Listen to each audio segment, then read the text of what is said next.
ഈശ്വംശിഹായ്ക്ക് സ്തുതിയായിരിക്കട്ടെ. പ്രിയ ദൈവ മക്കളെ, നമ്മൾ വിഭൂതി തിരുനാളിനോടുകൂടിയാണ് നമ്മൾ ഈ പെസഹകാലമൊക്കെ ആരംഭിച്ചത്.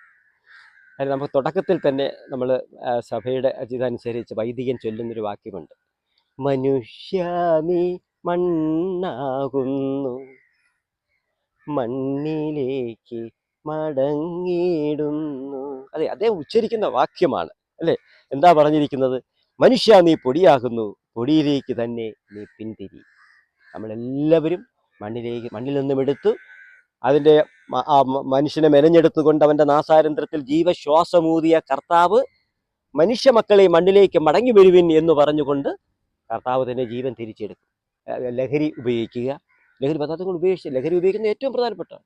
അത് നശിച്ചു പോവുക, ഒരിക്കലും അത് പാടില്ല. നമ്മുടെ ശരീരത്തിനെ കാർന്ന് തിന്നുന്നതാണ് ലഹരി, മദ്യം, അല്ല ഇപ്പോൾ ADM, ഇപ്പോൾ ഒരുപാട് ഐറ്റംസാണ്, MDMA, എന്തൊക്കെയാണെന്ന് എനിക്ക് തന്നെ ഒരു പിടുത്തം, കഞ്ചാവ് അല്ലേ, ഇതെല്ലാം മനുഷ്യനെ നശിപ്പിച്ചുകൊണ്ടിരിക്കുകയാണ്. ആത്മഹത്യയാണ്, മനുഷ്യനെ കൊല്ലുകയാണ്. പുകവലി, മനുഷ്യൻ നശിച്ചുകൊണ്ടിരിക്കുന്ന ഒരു കാലഘട്ടം. ഏറ്റവും സാത്താൻ നന്നായിട്ട് പ്രവർത്തിക്കുകയാണ് മനുഷ്യനെ തരിപ്പണമാക്കാൻ വേണ്ടി. ഇതിന് നമ്മൾ വീടരുത്.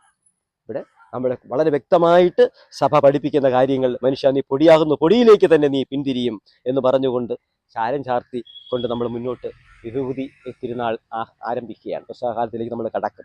ഇവിടെ പറയുന്ന രണ്ട് കാര്യങ്ങൾ നമ്മൾ ഓർക്കണം. ഒന്ന്, നമ്മുടെ ശാരീരികവും ആത്മീയവുമായ ബലഹീനതയാണ്. ഒന്നാമത്തെ, നമുക്ക് ശാരീരികമായിട്ട് ബലഹീനതകളുണ്ട്, അതുപോലെ തന്നെയാണ് ആത്മീയമായ ബലഹീനതകളുമുണ്ട്. എത്ര മിടുക്കന്മാരെന്ന് പറഞ്ഞിരുന്നാലും ശരി, ആത്മീയതയിലും ബലഹീനതകൾ ഉള്ളവരാണ്.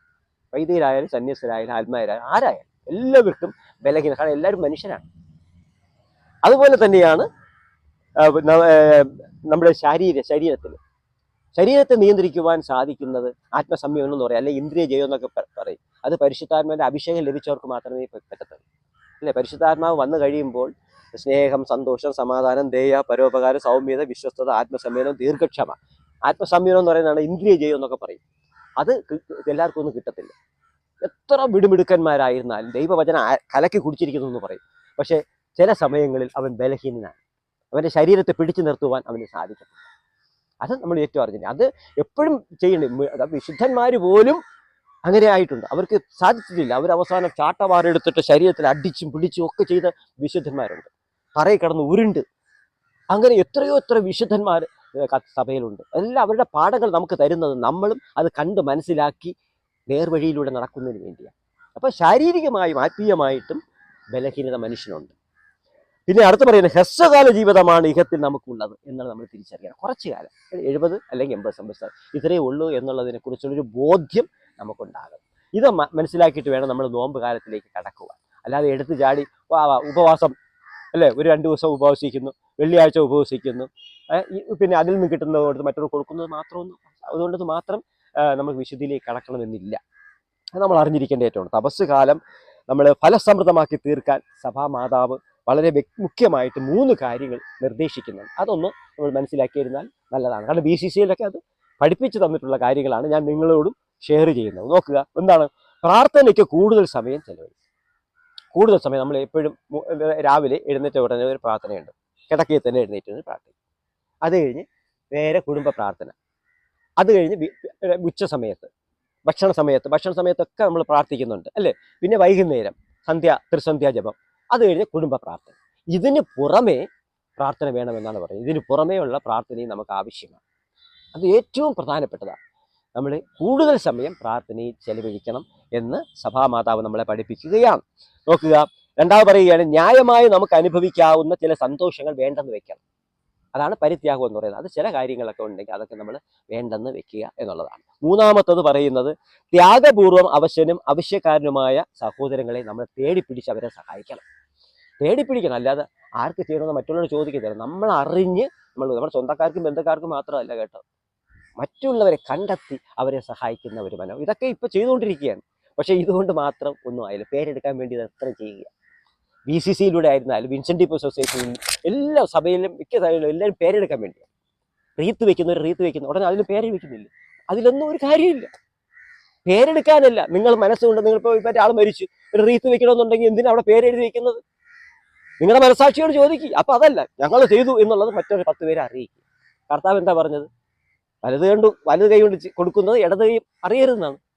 കർത്താവ് പറഞ്ഞ് നമുക്ക് ചെയ്യാൻ സാധിക്കുന്നുണ്ട്. അപ്പം ഇതൊക്കെ ഏറ്റവും പ്രധാനപ്പെട്ടതാണ്. ഏത് കാര്യമായിരുന്നാലും പേരെടുക്കാൻ വേണ്ടി ഒരിക്കലും നമ്മൾ ചെയ്യാൻ പാടില്ല. നോമ്പ് കാലത്ത് മാത്രമല്ല, എപ്പോഴും പേരെടുക്കാൻ വേണ്ടി ചെയ്യാൻ പാടില്ല.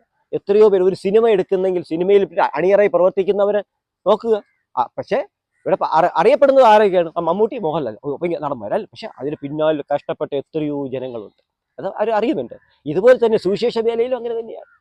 ഒരാളല്ല, ഇതിന്റെ പിന്നിൽ പ്രവർത്തിക്കുന്ന ഒരുപാടുണ്ട്. അപ്പം എന്ത് ജോലി ചെയ്താലും ആത്മാർത്ഥതയോടുകൂടി ചെയ്യുവാൻ നമുക്ക് സാധിച്ചാൽ അത് ഏറ്റവും പ്രയോജനകരമായി തീരുമെന്നുള്ളതിന് യാതൊരു സംശയമില്ല.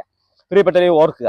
അതുകൊണ്ട് ഇപ്പൊ പറയുന്നത് കർത്താവിൽ ഇപ്പൊ പറയുന്നത് ഇപ്പോഴെങ്കിലും അനുതപിച്ച് കർത്താവിങ്കിലേക്ക് പിന്തിരിയുക എന്നാണ് പറയുന്നത്.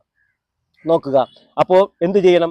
പ്രവാചകൻ പറയുന്നത് പോലെ രക്ഷപ്പെടാൻ ഇനിയും സമയമുണ്ടെന്നാണ് പറയുന്നത്, അല്ലേ? അപ്പൊ ഈ ഉപവസിച്ചൊക്കെ പശ്ചാത്തപിക്കാനൊക്കെ പറയുന്നതിൻ്റെ അർത്ഥം എന്ന് പറഞ്ഞാൽ രക്ഷപ്പെടാൻ ഇനിയും സമയമുണ്ട്. നമ്മൾ ഇനി നാളെ എന്ന് പറഞ്ഞ് വെച്ചുകൊണ്ടിരിക്കാനല്ല പറയുന്നത്. രക്ഷപ്പെടാൻ സമയമുണ്ട്, നാളേക്ക് വേണ്ടി വെക്കേണ്ട. ഇപ്പം തന്നെ നമ്മൾ അത് മനസ്സിലാക്കി മുന്നോട്ട് പോകുവാൻ നമുക്ക് സാധിച്ചാൽ ദൈവത്തിൻ്റെ കൃപ നമ്മളിലേക്ക് ഒഴുകിയെത്തും എന്നുള്ളതിന് യാതൊരു സംശയമില്ല. അതുകൊണ്ട് മനസ്സിലാക്കുക, യോയേൽ പ്രവാചകൻ പറഞ്ഞിട്ടുള്ള ഓരോ കാര്യങ്ങളും നമ്മൾ മനസ്സിൽ കണ്ടുകൊണ്ട് മുന്നോട്ട് പോകുവാൻ നമുക്ക് സാധിക്കണം. വിശുദ്ധ മത്തായിയുടെ സുവിശേഷത്തിൽ 6-ാം അധ്യായം നിങ്ങളൊന്ന് വായിച്ചു നോക്കണം. 1 മുതലുള്ള 6 വരെയുള്ള വാക്യങ്ങളൊക്കെ വായിച്ചു നോക്കിയാൽ അത് കാണാം. മറ്റുള്ളവരെ കാണിക്കാൻ വേണ്ടി അവരുടെ മുമ്പിൽ വെച്ച് നിങ്ങളുടെ സൽക്കർമ്മങ്ങൾ അനുഷ്ഠിക്കാതിരിക്കാൻ സൂക്ഷിച്ചു കൊള്ളുവിൻ എന്നൊരു വചനമുണ്ട്. മറ്റുള്ളവരെ കാണിക്കാൻ വേണ്ടി നമ്മൾ പാടില്ല. മറ്റുള്ളവരെ കാണിക്കാൻ വേണ്ടി ഒന്നും നമ്മൾ ചെയ്യരുത് എന്നാണ് ഇവിടെ പറഞ്ഞു വരുന്നതിൻ്റെ സാരാംശം. അതുകൊണ്ട് ദൈവസന്നിധിയിൽ വിശ്വസ്തയോടുകൂടി മുന്നോട്ട് പോകുവാൻ ഈ നോമ്പ് കാലത്ത് മാത്രമല്ല എല്ലാ സമയത്തും നമുക്ക് സാധിക്കണം.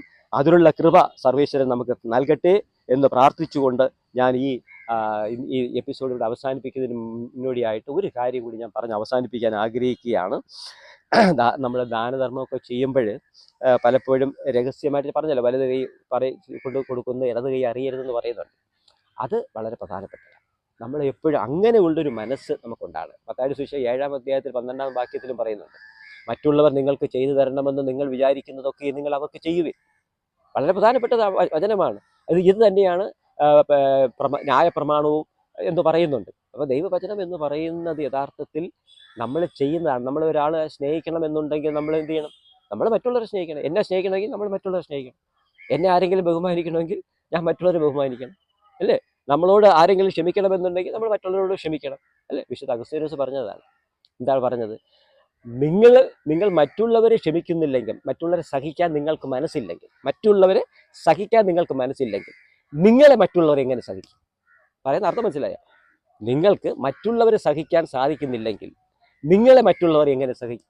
അപ്പം നമ്മൾ ഈ നോമ്പ് കാലത്ത് അതും ഇതും ഒക്കെ പറഞ്ഞ് അങ്ങ് മുന്നോട്ട് പോകാനല്ല, മറ്റുള്ളവരെ സഹിക്കാനുള്ളൊരു കർത്താവ് നമ്മൾ കാണിച്ചു തന്ന ഒരു കാര്യമാണ്. മറ്റുള്ളവരെ സഹിക്കാനുള്ള ഒരു മനസ്സ് ഉണ്ടായിരുന്നു. ആർക്ക്? വിശുദ്ധന്മാർക്കല്ല. ആ വിശുദ്ധന്മാരായി നമുക്ക് സാധിക്കണം. കർത്താവ് നമ്മളെ പഠിപ്പിച്ചതാണ്. ഞാൻ വിശുദ്ധനായിരിക്കുന്നത് പോലെ നിങ്ങളും വിശുദ്ധരായിരിക്കുമെന്നാണ് കർത്താവ് നമ്മളെ പഠിപ്പിച്ചത്. അത് പ്രിയപ്പെട്ടവരെ നമ്മൾ അറിഞ്ഞിരിക്കണം. അതുകൊണ്ട് ആ ഒരു നല്ല മനസ്സ് നേടിയെടുക്കുവാൻ ഈ നോമ്പ് കാലത്ത്, ഈ തപസ് കാലത്ത് നിങ്ങൾക്ക് ദൈവം കൃപ നൽകട്ടെ എന്ന് ഞാൻ പ്രത്യാശിക്കുന്നു, പ്രാർത്ഥിക്കുന്നു. അതിനുള്ള കൃപ എല്ലാം നമ്മുടെ സർവശക്തനായ ദൈവം നിങ്ങൾക്ക് ഓരോരുത്തർക്കും നൽകി നിങ്ങളെ ഓരോരുത്തരും വിശുദ്ധരാക്കി മാറ്റുവാൻ കൃപ തരട്ടെ.